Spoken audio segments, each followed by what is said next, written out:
What I go feel like every morning. Everyone thinks because you're a zombie, you don't know good coffee. Well, they're wrong. There's only one brew that gets my seal of approval. Deadly Grounds coffee is my guilty pleasure. The aroma is so intoxicating.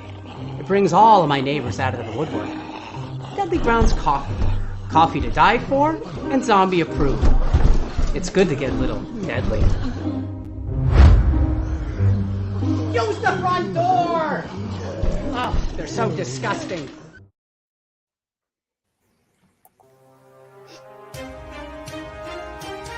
The Dorkening and all affiliated shows are not intended for anyone under the age of 18. The following may contain discussions or scenes that have adult situations, graphic violence, nudity, strong sexual content, and graphic language. This show is intended for mature audiences only. Viewer discretion is advised.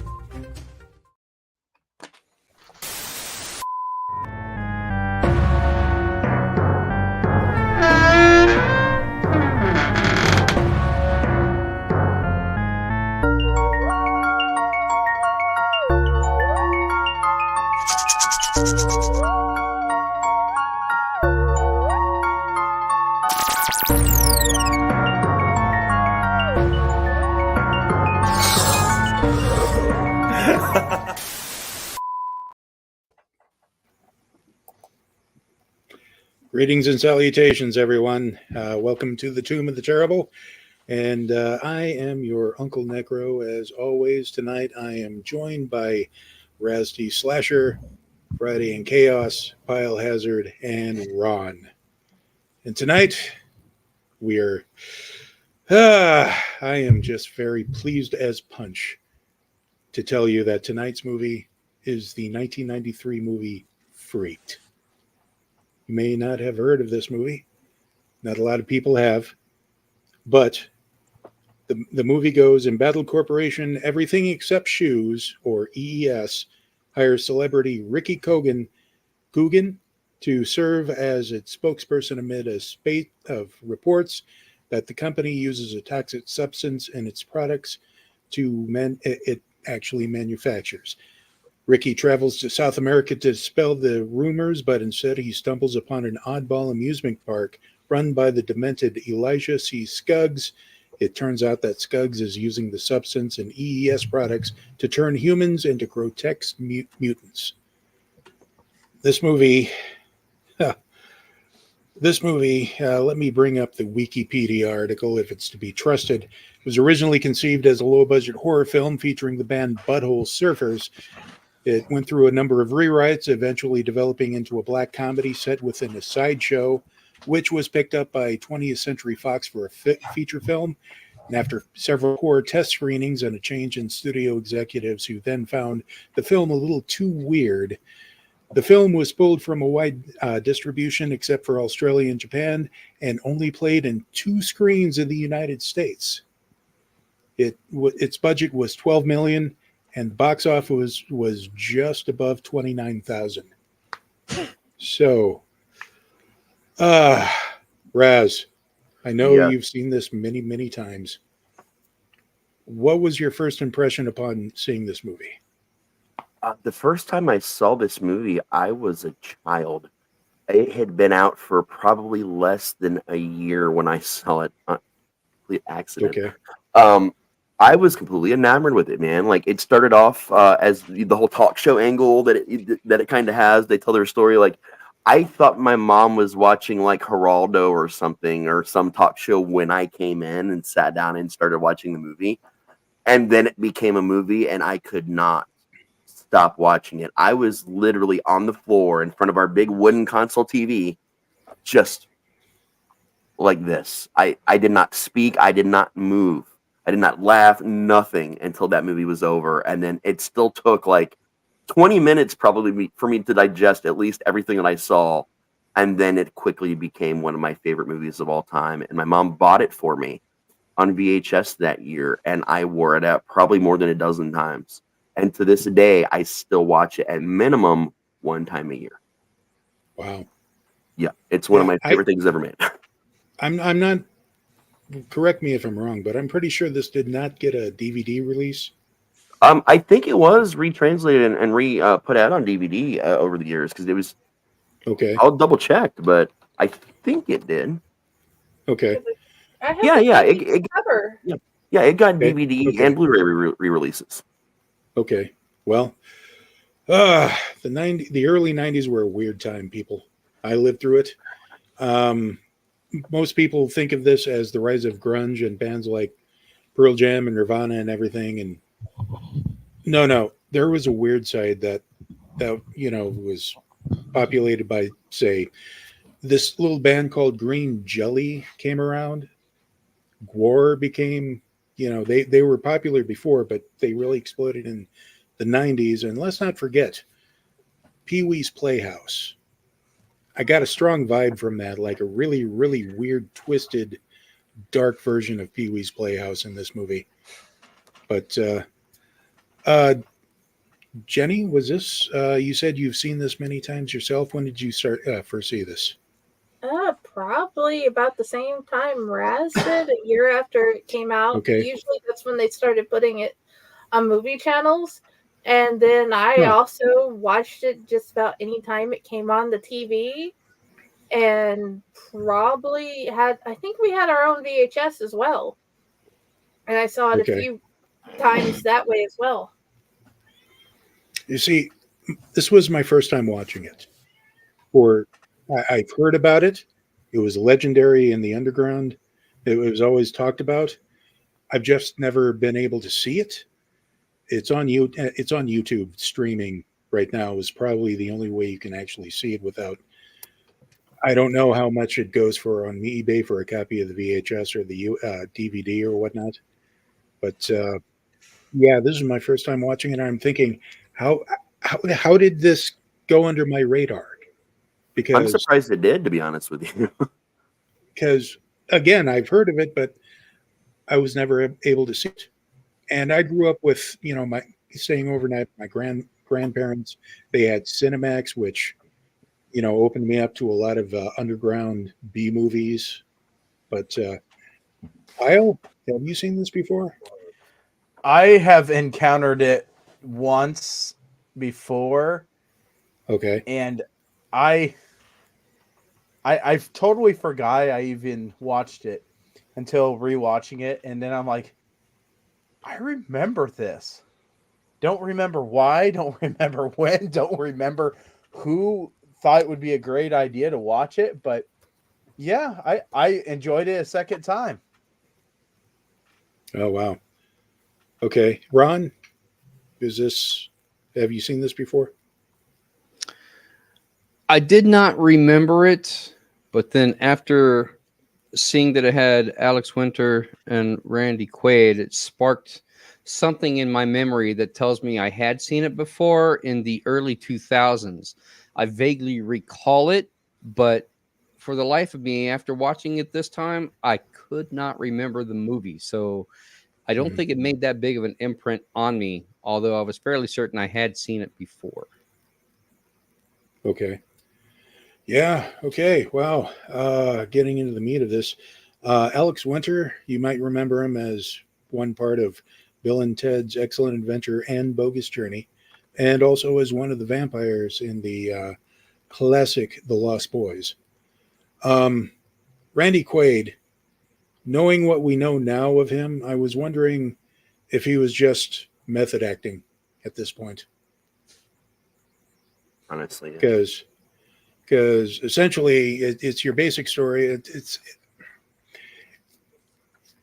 It's a horror comedy, very, very strong on the satire, I think. Hey, Tom Dog. But just beginning to watch this, there were enough jokes in there. I sometimes had to like pause and rewind and go, did I hear that right? Because during the interview portion, before they start going into the big story, Brooke Shields plays the interviewer at the beginning, and she asks, what movie you were watching? Oh, Return to Blue Lagoon. Oh, I heard that sucks. Okay. Funny, because she was one of the original stars of the first Blue Lagoon, not the sequel. So, Raz, Yes, sir. you want to? You probably have a lot more information than I do right now, but there Well, are I mean, questions. for example, did you know that Keanu Reeves was in this movie and was paid $1 million and was uncredited? Really? No. He played Ortiz the dog boy. That was Keanu Reeves. That was Keanu Reeves. Yes, Oh yes. my It was gosh. completely uncredited because he felt that his role in the movie, it would be overshadowed and people would just think it was like another Bill and Ted type thing, which they did have a lot of problems with the first viewing. The teenage audience thought it was going to be another Bill and Ted and grievously complained throughout the viewing. So they thought Wow. by not showing his face or mentioning his attachment, that would solve that problem going further. So they Wow. he's completely uncredited in the role. Wow. Yeah. I did not know that. Yeah. I do you remember what name they used for that character? Was it a different name or? It was just an uncredited role. It wasn't even credited. Okay. Yeah. Because when it got to the end credits, I just kind of fast forward to the list of the music that was in there because Yep. the soundtrack is fantastic. Just banging, man. Yeah, I mean, I have the list here of who was on the soundtrack, and Henry Rollins does the theme song with Blind Idiot God. The Butthole Surfers do the song Butter Queen, and at the end credits, Parliament Funkadelic. Yep. Wacky. I mean, not since PCU has Parliament Funkadelic really come in handy. Mhm. But I mean, again, I am astonished that this movie had slipped through my attention. I believe I put on the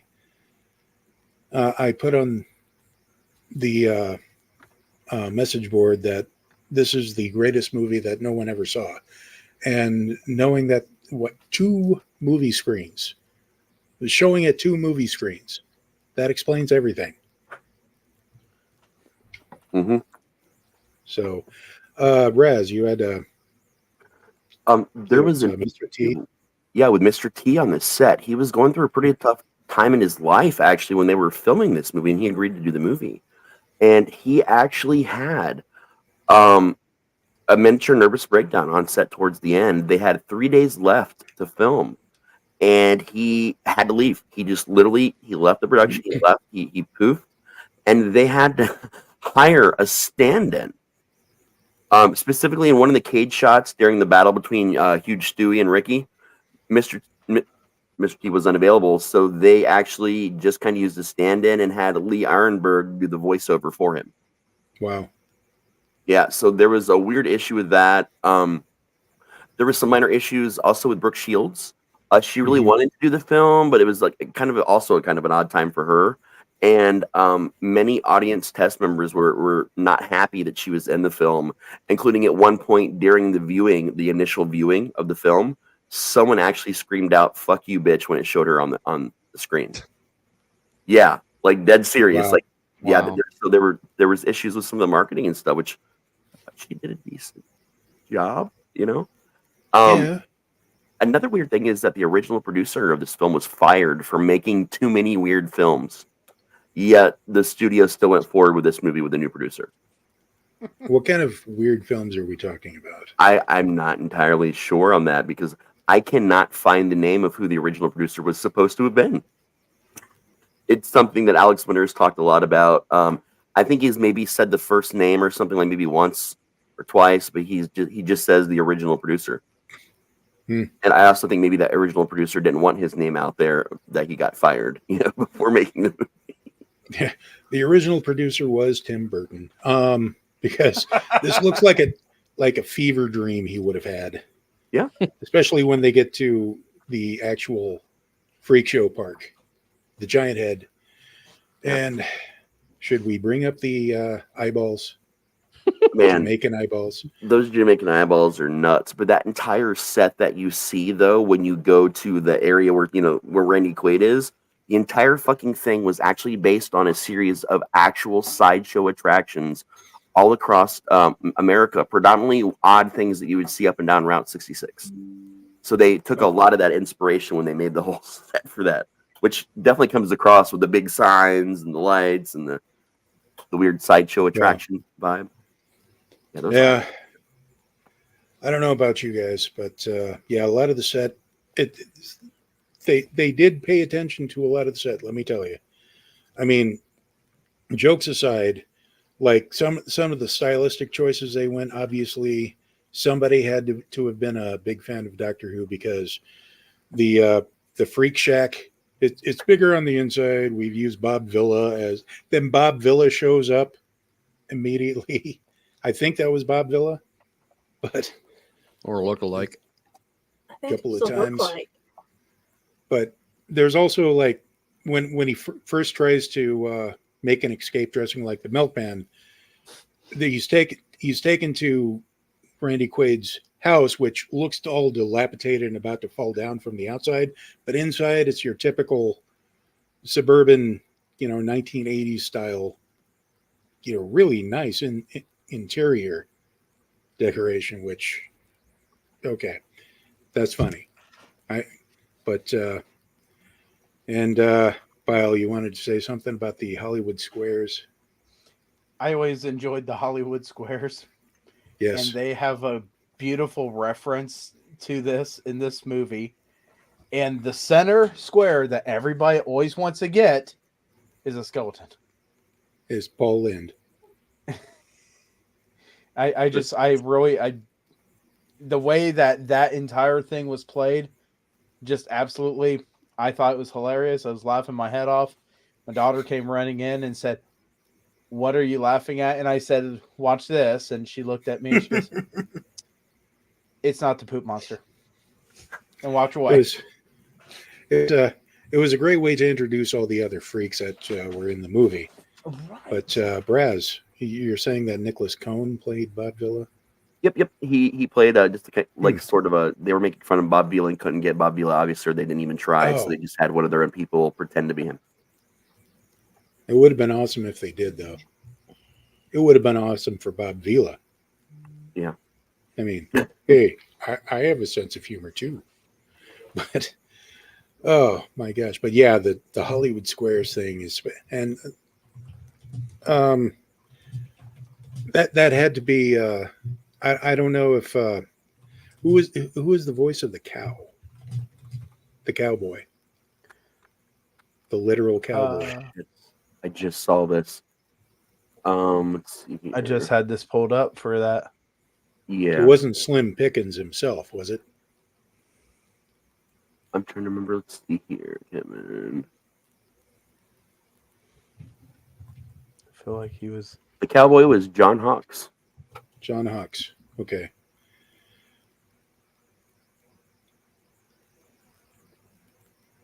Hollywood Squares dates it. And if you don't know John Hawkes, he did stuff in Deadwood and the remake of the Deadwood movie in 2019. Most recently, he's been in True Detective, Marvel's Wastelanders. He plays Doom. It's a podcast. He does a lot of different stuff, like all across the board. Okay. It's one of those guys whose faces you know or voices you'll recognize, but you can't quite remember his name. Okay. Another question I had about that cowboy character, and was clearly a cowboy, but later on in the movie, they're getting milk from him. He's still a cow. Which is utterly impossible unless he's a girl. See what I did there? Yep. We'll just I move did. on. Ron, you had a comment about the Hollywood Squares thing. Well, I think that for us older generations that remember when Hollywood Squares was on TV, that's funny. It's a good bit to do, especially to introduce some of the other characters that are in the movie, and then the call back to Paul Lynde, who obviously was a regular on the Hollywood Squares, and the fact that they made him a skeleton because he's dead. But I think this movie came out in '93. I don't even think Hollywood Squares was still on at that time. So young people coming into this movie, are they even going to know what Hollywood Squares was? Oh, they got the Google. Actually, it They was can look it still, up. it was still in syndication then. The initial run ended in '89, but it got brought back after an additional round of syndication, but not until '98. So it was an in-between spot, yeah, for Hollywood Squares. Huh. So it happened during that time where it was not on the air, but it came back again later. Megan Ward is the know of Jaden's mom's name. Huh? Would you like to expound on that, Pyle? Megan Ward is Jaden's mom's name. His So son. I threw something in there wrong. But Megan played Julie in this, and I was looking up the roster, and I was like, why does that name sound so familiar? That's right. That's hilarious. Your son's That's why name I put. is. That's why I put side note. We didn't need to mention that. That's okay. Oh, sorry. Well, the more you know.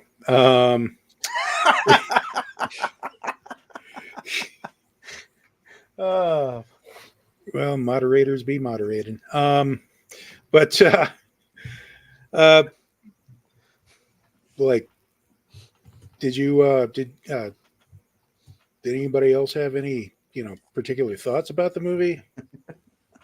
I want to point out, though, while there was a script, a good chunk of what ended up in the can that we saw was improv, because they got on there with the script, they followed the basic directions, but a lot of the dialogue kind of got thrown out as they went along, and like the cast worked so well together that it was so easy to take the main point of what their dialogue was and just improv sections. Like there are multiple sequences throughout that movie that are just entirely just improv based on the love and the camaraderie that was on set. It was almost flawless, they said. Mm-hmm. And the way they filmed the entire movie is indicative of the way they used to film movies back in the 50s and 60s. It had a very similar vibe and style, especially like the more bizarro films of those ages. But it's kind of a pinnacle in filmmaking, honestly, which seems weird for such a low budget, fucked up indie movie. But back then, that budget was not considered that low budget, and the people that made their practical effects, man, and it was all practical again back then. It was a big deal. The person that did their effects, hold on one second, I just had this up, and for some reason I can tell you that the makeup and prosthetics were all nominated for Saturn Awards. And that one, Kevin Mack, he actually won an Academy Award for visual effects later in his career, and that was one of the early films that he worked on. So much came out of just the set designs, everything. Like this movie had, by all accounts, this movie should have been much larger than it was because of the way everything was done and built and the people that were in the film. But it was a complete box office failure, 100% failure. That's why it had the limited release after early screening. They give it the early release thinking, oh, it'll catch on when it goes to, straight to video, like everything was doing. And it didn't at first. And it wasn't until about 2003, 2004 for the freak resurgence that that happened all over again, that turned it into the cult classic that it is right now. And it is considered one of the most important pop culture icons in terms of cult classic films. Oh. Ron, you had something to say about Bobcat? For those that aren't familiar with Bobcat Goldthwait, stand-up comedian known for the character voice that he did. Most people probably know him from the Police Academy movies. He played one of the street thugs turned police officer in, I think, the second movie, something like that. I just thought it was so completely random that he shows up like twice in the movie. He has no particular role except for just giving some exposition. Hi, James. How'd that happen?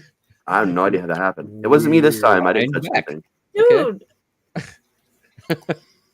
So he has no role other than just exposition, and then he just disappears, and that's it. He's done with the movie. But when you see him, you know his voice. It's like a guest appearance. He has no purpose in the movie other than just giving some exposition, and that's it. I thought that was quite interesting. Yeah, Well, didn't he play the sock puppet he did. mutants? Yeah. He played a sock puppet, which is something I wanted to bring up because I actually had a conversation with Alex Winters when I was designing the Freak Show for Hell's Dungeon, and I had asked him just for permission if I could put a big nod to the film in the Freak Show. Now, my original design was sort of similar to his makeup, just slightly understated, but with the personality of Randy Quaid's character. That was the original J.B. Rotten thing we put together. And I'd gotten permission from it. He just wanted a set photo to see what knot I was going to put in. And I want to show you guys the prop we built. You'll see my sock guy right over there. Rob built him for me at the Haunt. Rob Baker, love Rob. And Alex actually put that on some of his social media at the time. It was the summer right before we opened that year with the Freak Show. So if that doesn't tell you how much this movie meant to me. And that sock puppet will forever remain there. But Bobcat doing the voice was great. And Ron was right. He got really big with Police Academy Citizens on Patrol. And then he did the movie Hot to Trot with him and the talking horse. And then is known for making one of the best ever Bigfoot-based found footage films to ever exist. Because he became a director and producer after he stopped acting. And he's legendary in the found footage film world, oddly enough. Wow. Yeah. But Pyle, you something about the board on the string? I really like it. How do you get everybody to agree? You make them all look like they're all drugged up, and you pull the lever, and they all take a vote. That's right. Okay, the board of directors doing the Puppets. okay. And it was funny. Let's take a vote. The board on the string. I was thinking of a board of wood, put on a string. I'm like, where was that in the movie? Oh, okay. The Weekend at Burning of the. Okay, so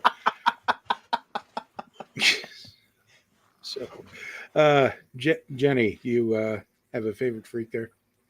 oh, I was wondering if everybody had a favorite freak, because the movie had good so many question. different personalities. Oh yeah. We'll start with Raz. It's the sock.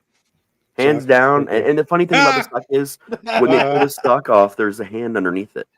Yeah. So he's actually just got a hand for a head. He just wears the sock. But that angers everybody. I don't know why. Yeah, it just pissed everybody. Like, oh my God, it was revealed. You're just a hand. You're not a sock. You're a fake. No, that's. Wait. I have a thing with sock puppets. I have my entire life, and that character was probably the birth of my obsession with sock puppets. Friday, do you have a favorite one? Probably Randy Quaid's character, the character itself. That was, I don't know why, but he was just. I usually like most of the weird characters he plays. The shitter's full. Chaos.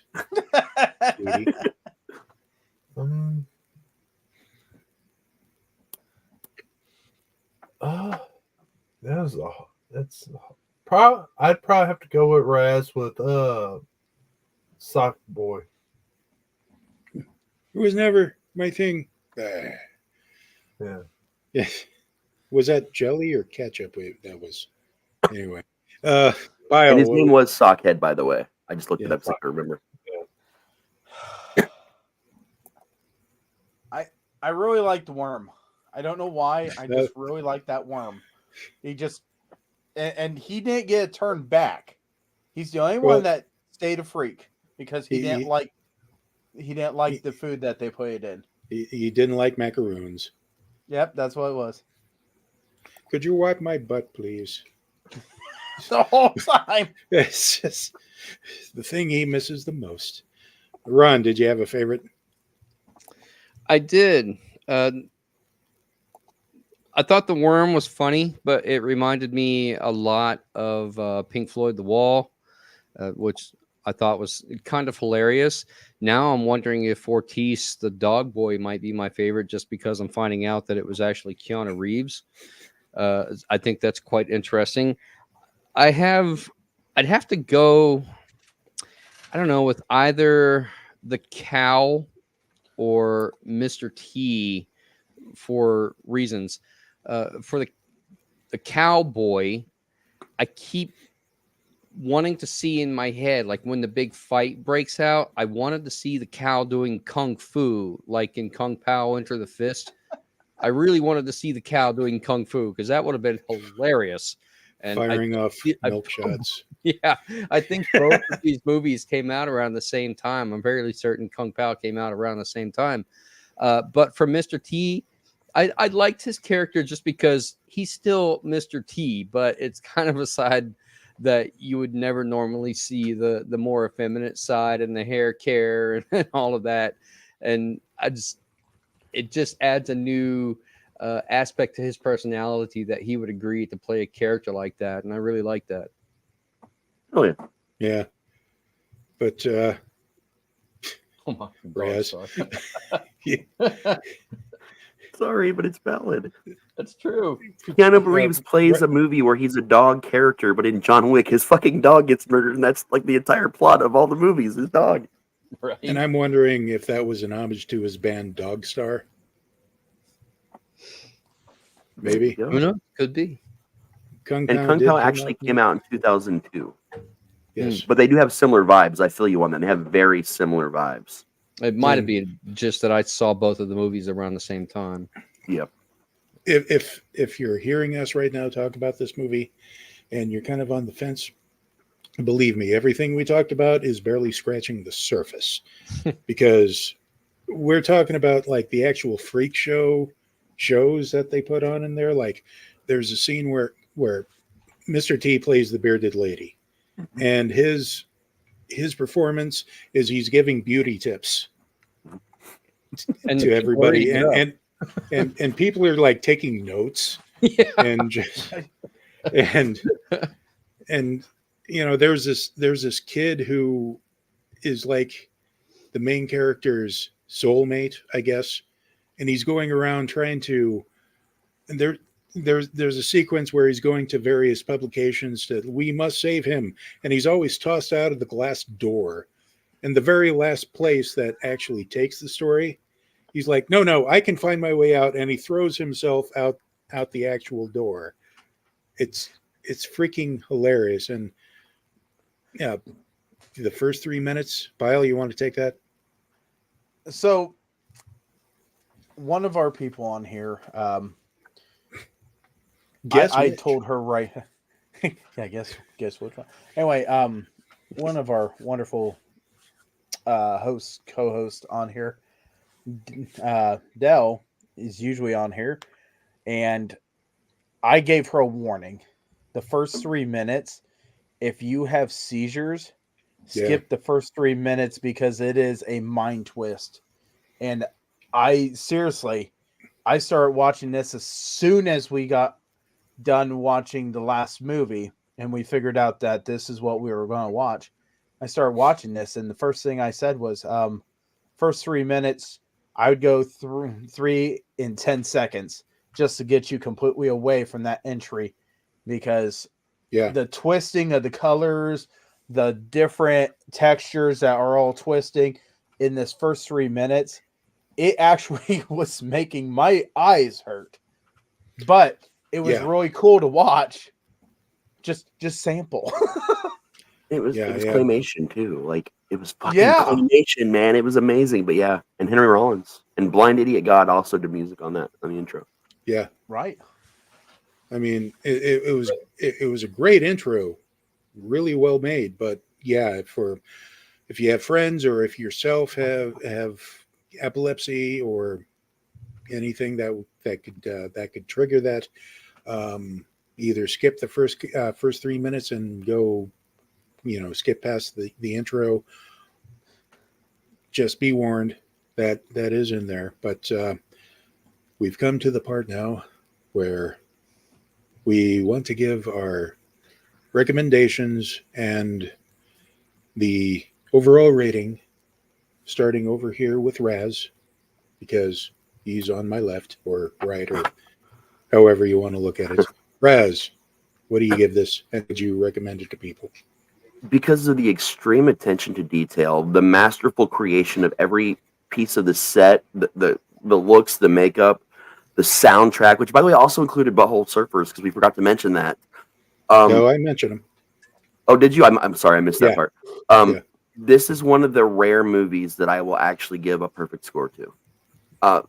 Right down to it seems like a gross offensive movie on the surface, but there is a lot of stuff layered in the script and the dialogue about the shape that the film business was in during that time, politics, world, everything, and also the American value, the American dream, because that's what Alex Winter's character represented, was the typical American dream scenario where he's this, this rich, well-to-do actor, and that's just the dream everybody has, and how absolutely absurd, like realistically, that is, and how that can go wrong, and how your attitude can change, everything like that.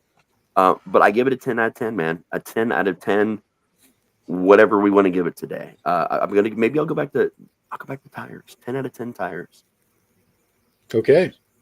Do you recommend it for people? I recommend it to everyone. We built a prop for it in the haunt that I tell people about. So I literally tell everybody about this movie, and I'm surprised that more people that I know that aren't into a lot of B stuff have actually seen this movie than I expect.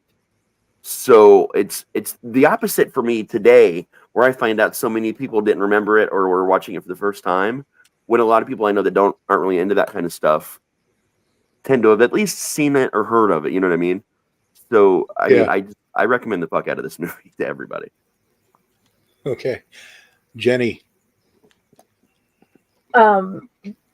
It was interesting because Josh and I put it on, and then even Jim comes out of his room and looks at the TV. It's like, this looks familiar.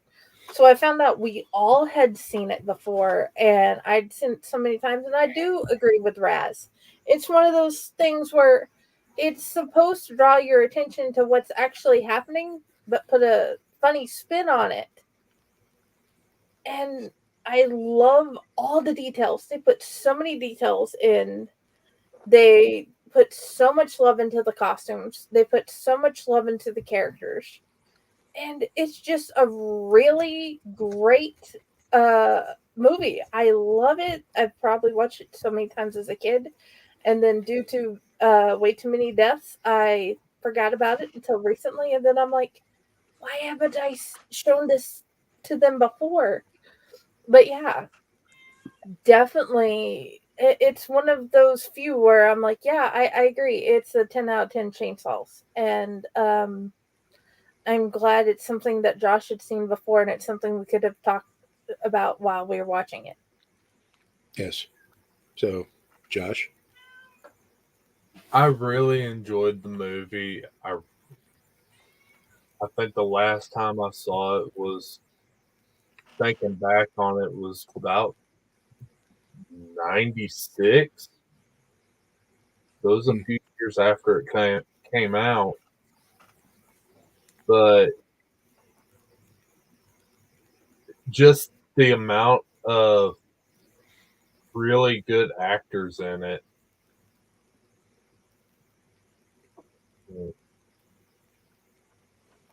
And going back to the intro thing, I thought it was funny how you were saying it was 3 minutes, about 3 minutes long. I wound up caught myself timing it, and it was exactly to the second 3 minutes long. Wow. Right. There you go. I'd also have to say 10 out of 10. Wow. Okay. And do you recommend others to watch it? Yes. Okay. With a passion, like, are you going to be standing out in the corner with a placard that says, "Watch Freaked or die," or something like that? Anyway, Maybe. Pyle, maybe. Pyle. So Let's see it. I will tell you, that this is going to be the highest score that I've scored anything. And I gave it a 9.5 off the wonderful streak mark. And I'll tell you, it is really wonderful. It is great. The reason it's just not a 10 is just because, you know, that first 3 minutes was really hard for my eyeballs to handle. It was great. I loved it. And the clay animation in it and watching all the faces and this and that, it's just, that was a little too much.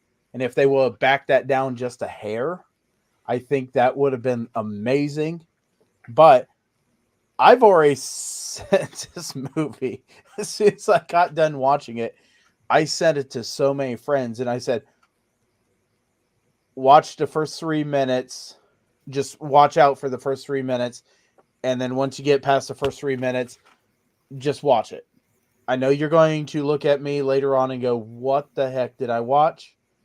But you got to understand, this is like something that you really never seen except for this. I mean, I always remembered seeing a picture of this rat that had like bulging eyes that was driving a rat car. And this is the movie that always made me think of it.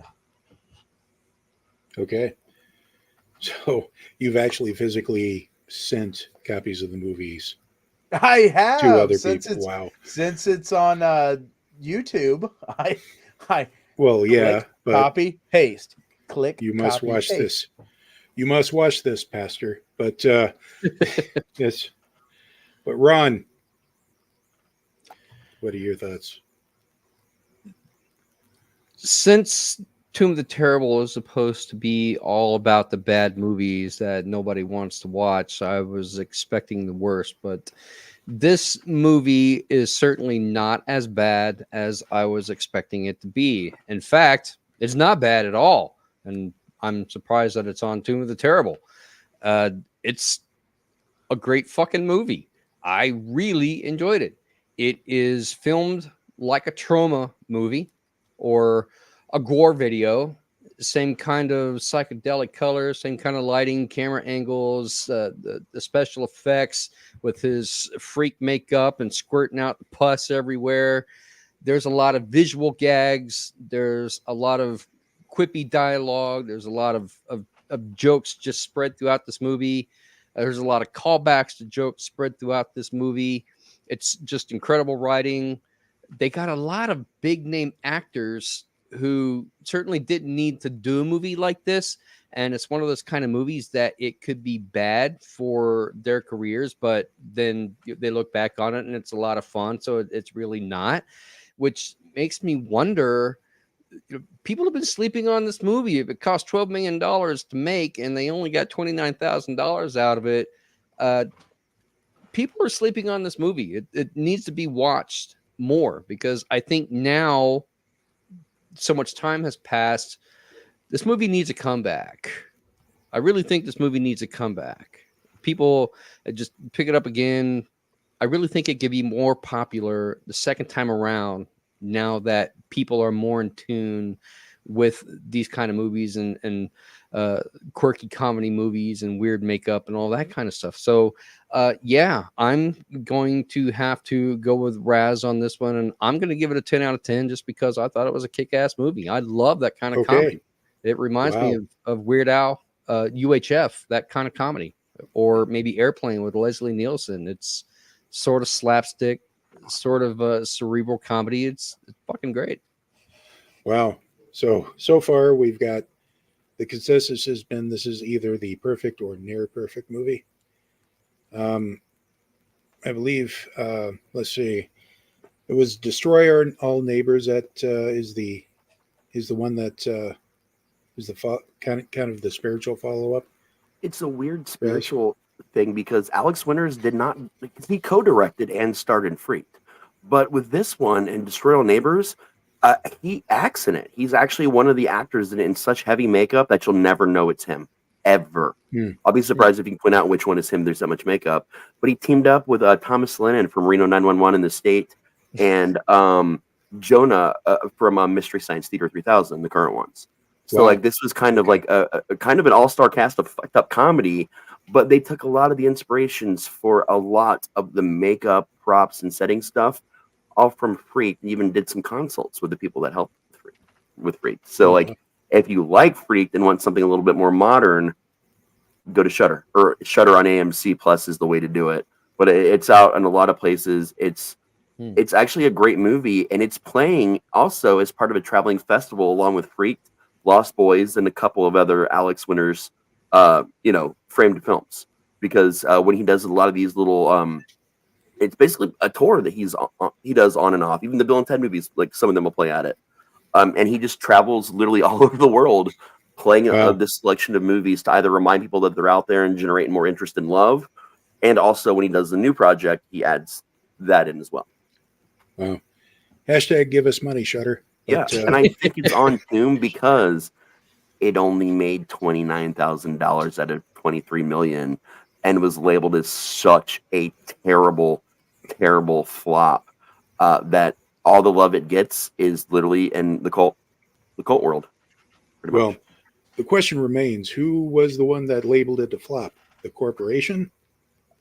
Reviewers, actually people that went and saw the movie when it was in theater, like in its limited theater releases, all the testing, screen testing, all of that combined is what made it one of the biggest flops that studio had ever. Well, to date, it was just about the biggest flop it had. Well, yeah. Well, it's kind of a self-fulfilling prophecy. I don't know, but it's good to see that Alex Winters is actually continuing doing what he loves. Yeah. And the fact that Keanu Reeves still is willing to do stuff with him, especially after 4, man. They're talking about it right now. But as for me, I'm going to have to, mind you, a lot of the best shows are when we have the disagreements as far as the quality of the movie, or whenever Ron has a massive rant about certain haunted dolls that will remain nameless. But I'm going to have to agree. This is getting... I don't like using decimal points in my rating systems. So this is going to have to go with a 10 out of 10. Did you say you agree? Because I agree. Here's the thing. I went in this not knowing what to expect. I expected weirdness, and from outside secondhand reports, I was expecting an utter shit show. Just kind of watching, not exactly Lamageddon levels, but something more akin to Monster. Okay, yeah, Good shit. So it's good shit. Yes, but okay. As you mentioned, the script was fantastic. It was subversive in that it was a satirical swipe at the corporations and the politics and everything that was going on in the early 90s. I remember that period quite vividly. I lived through it. But it also had some fantastic practical effects and lighting, and also the absurdist comedy aspect was in there. Everybody was firing on all cylinders as far as the actors went. And there were so many layers to this. I was not expecting that. This is going right up there with like UHF or UHF. As Alice in Wonderland by Guar. Mm-hmm. Yeah, that's exactly what I was thinking, Raz. Yep. I thought it might be, yeah. But this, well, I'll say it's not perfect. It's very near perfect. And I think the fact that it bombed the way it was because the studios had no idea what to do with it. Mm-hmm. And so, sure, it was shown on 2 screens as it was reported. How many underground theaters were doing like midnight showings? I'm wondering. Or yeah, this thing needs a revival and A sequel. should be shown a sequel. I'm just astounded. I was watching this going, this is as I mentioned, the greatest movie no one ever saw. And it makes me sad and happy at the same time, because now I can have that sense of hipster. I'm better than you because I've seen this and you didn't. But that's what we do. And yes, I agree, Ron. This is not a terrible movie whatsoever. I don't even know who was the one who put it on the list. It wasn't on my. It was Raz. Okay, thank you, Raz. You're welcome. We love you more for it. So did I redeem myself with Winter Beast and Rubber, or? Well, Rubber was great. I love Winter Beast. Listen, but would be the opposite of what this movie was. Okay, so I upset Winter Beast finally. Okay, yeah. So, all right. So I do have 5-star reviews here, people. Let me bring this up. Amazon actually has, from selling the VHS from Josh, everyone should see this movie. I've been looking for this movie for a decade since I saw it in an art house theater. I couldn't believe I found a copy that will actually play and didn't cost a fortune. The sound quality isn't the greatest, so be prepared to crank the volume way up on your TV to hear the dialogue. Kind of what I had to do with the VHS, with the YouTube rip. But that was only fixed for Blu-ray, by the way. That's the only version you get that has the audio fixed.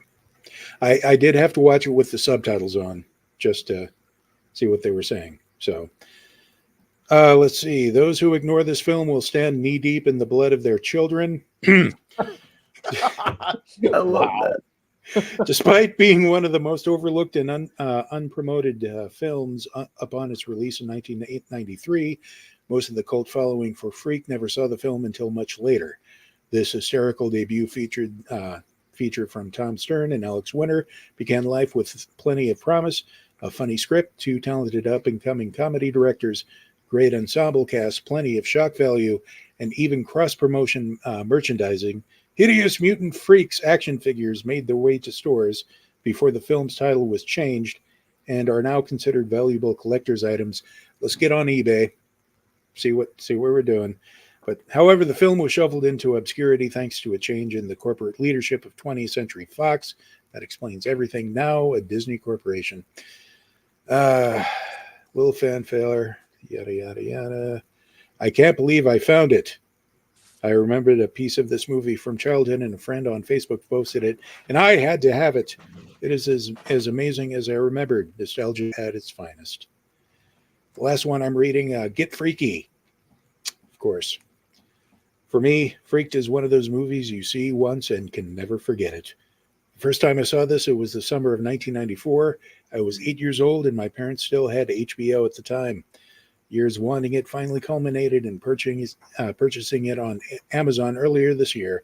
After 17 years, I finally got to see it again. I still enjoy it a lot. So, I found this the movie. figure. Really? Yeah. Are they anything like the movie? Oh yeah. They only made some of them known, so you can't see. Well, they're hard to get images of too. I'll throw some up at the end. Okay. But are we ready for the wheel? Yes, no. Sure. Wheel of morality. Turn.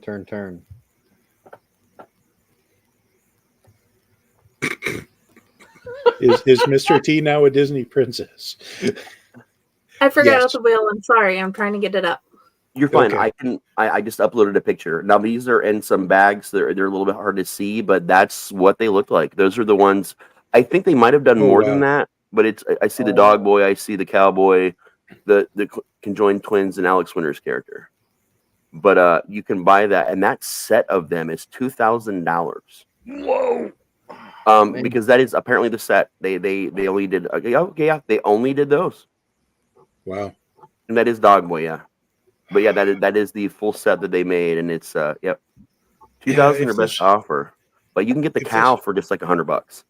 If this movie was made in the 1980s, it would have had its own TV show, like cartoon, Dude, like they did with Toxic Avenger. Right. Yeah, I was just saying Toxic Adventures, the cartoon came out, and it was fucking an awesome cartoon, and it got a Sega game, but free. Yeah.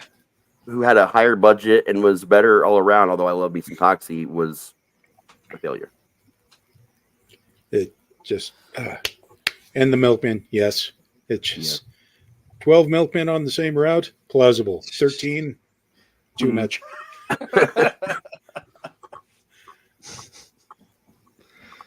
So, are we doing the wheel? Yes, we are doing the wheel. It's just I have to find the right wheel. Got different copies of the wheel, yeah. I hope the next movie is just as great as this one was. Yeah. Don't bet on it. Yeah. This was a rare gem, I think, we're going to find where, like, we all gave it damn near perfect or perfect scores. And we all agreed, like, this is a rare episode that should be marked. It's rare. Well, the last one was pretty good, too. It was just Italian. Oh, yeah. I mean, yeah, it was decent. It wasn't Freak, though. No, sure. It wasn't. There was a snow globe. Hey, what's up? Hey, Howdy from Texas. Once again, you come in right at the very end of the show, my friend. Yes. We're about to spin our wheel to see what movie we're going to be doing in 2 weeks. But go watch Freaked if you haven't seen it. Consider it a personal recommendation here. Like, go watch it. Should we spin a wheel to figure out which wheel we should spin? The Wheel of Wheels? Yes. Yes, a wheel within a wheel. Wheels. Wheel of Misfortune. That's what this is, the Wheel of Misfortune, in many cases. I like the wheel of morality. Turn, turn, turn. Tell us the lessons that we should learn. I would like to buy a vowel, please. These shows brought to you by the letter fuck you. The letter fuck you. I'd like to buy a Vanna, please. Yeah, I'm not finding it in my history, and it should be on the history of the 15th. Oh, no. That is the problem. Ooh. Talk amongst yourselves. This is very true on the notifications from YouTube. They're not fantastic sometimes, and they're out of date. Sometimes I will get a notification 24 hours after something I wanted to be notified happens. Yeah. Yeah. Pretty much the rule of thumb with us. I'm sorry, go ahead. Well, I was just going to mention that Facebook is really bad at that too, because I get notifications of, hey, this is happening soon, and it was like a couple of days ago. Yeah. Like, I could have been part of it, but no. This is one of the reasons why we keep all our shows starting at the same time, 9 p.m. Eastern, because there's so many issues with notifications and people knowing to watch. So we just made all of our shows start at one time, and we're on most days of the week. This week is 4 days of the week. The off weeks are 5 days of the week. So it's a lot. It's a lot. Always something going on. While she's doing that, Raz, why don't you tell us what shows we got coming up this week? I would if I knew the answer to that question. I'm joking. Wednesday, we have a wrestling show, Mats and Monsters. We're doing some shifting to Wednesdays, so you're going to actually, for the first time, get 2 Mats and Monsters back-to-back this weekend and next week. We are, again, going to be talking about a lot of the wrestlers that Matt identified on the road to the next pay-per-view coming up on the 4th. But we're also doing the official draft, WWE style, for our federation, which I think it encompasses somewhere around 150 wrestlers. So me, Steven, and Matt are getting our own show, like a SmackDown, Raw, NXT sort of thing. And the 3 of us are getting together and drafting from our roster list over the next 2 weeks, along with our normal wrestling conversations. And then after that, we'll be back to doing color commentary for matches and things like that. But it's going to be a lot of fun. Thursday, we have the SCP side of our Allied Adventures Gaming. That's me and Matt and Jenny playing weird characters that work for the SCP, finding strange creatures all over the U.S. It's more of a modern setting. We love that game. We're pretty excited for it. And that's actually it, because this is one of our light weeks until Sunday. And honestly, for the life of me, I know we have a show Sunday. Which one it is, I've completely forgotten because my brain is toast. As far You're as talking it's- about Sunday the 5th? Yeah. TCIS. That's what it is every Sunday. Thank Cthulhu, it's Sunday. I don't even know Oh. if we have a normal... I know we're going to be on Sunday. I just don't know which show it's going to be yet. It may end up having to be... It may end up being Had Itself, for all I know. No idea. I'm still learning some of this stuff on here. Yeah. And this Saturday, you can find me in Gallipolis, Ohio, or also, Gallipolis, Ohio, for the final boss convention. I will be setting up at a table there, selling my books for the very first time at a convention. So I'll also be covering a lot of behind the scenes things and doing some vendor and guest interviews where we can over there. But it's gonna be a lot of fun. It's only $7 to get in. So if you're over there, and it's right kind of on the Ohio-West Virginia border. So if you happen to be over in that area, definitely stop by, come see me. I'll have some things to give out to you. I'll be selling books, stickers, buttons, all kinds of weird shit. Really You excited going to about sell that. rolls of tape? I might. And then the next day, you can catch me wandering around over by the Mothman Museum, because we're going to see the night down there and then go hang out. And I'm finally going to get to see everything Mothman, which I'm very excited about. Go putter golfing. It's open. Jen, you had something to say? So, my picker wheel has decided to delete the alternate wheel, and Dell has that saved on her computer because she's the original one that made it. So my picker wheel decided to keep the Legends one and delete the other one. And I don't know why. Technology. Okay. Because I'm like, I have it here, and then I open it up, and it's changed. And I'm sorry. It's all right. It's all right. What we can do is we can go ahead and end the show tonight. We can do the wheel at a later time and just post that video of what we actually came onto when we're able to do that. We've done it before, so otherwise, let's go ahead and Raz, where can we find you?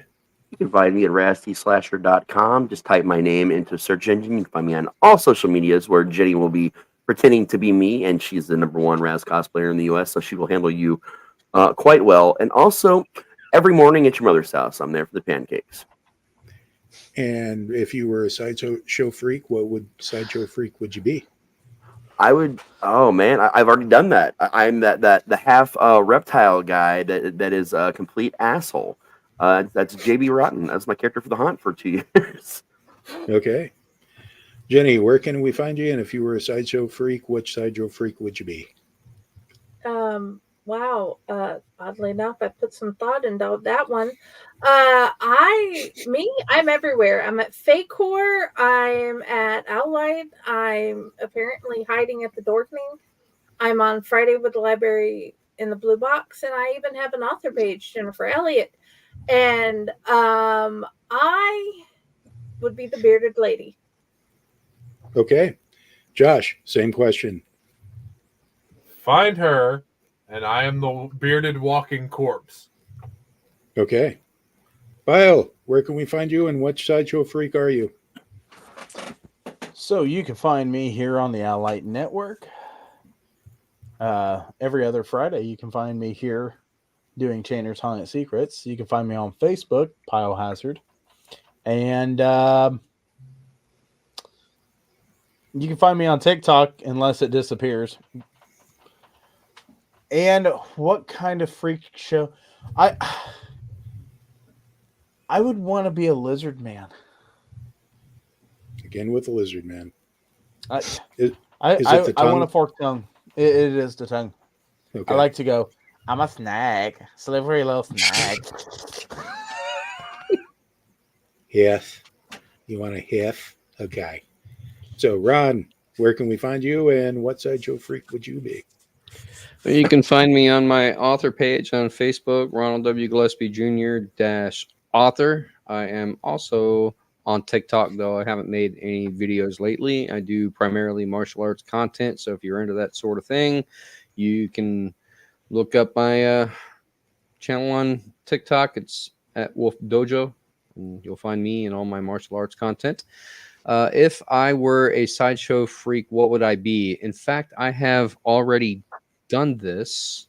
I played a sideshow freak character when I was acting for the Scaratorium, and we had our freak show as one of our scenes, and I was the Neanderthal man. I do actually have a picture of this, which I'm unable to share. Okay. And I remain, as always, your humble servant, Uncle Necro. You can find me on the Owl Night Network, various blogs, podcasting, writing. I'm getting my first story published here in a couple of months. And you can also find me outside yelling at clouds, especially the big scary ones here on Friday. Oh my gosh. But as far as what sideshow freak would I be, I would probably be that duck person you find at the end of the original movie Freaks from 1923. Todd Browning's Freaks. Great movie. Oh, yes. So, till next time, seek help.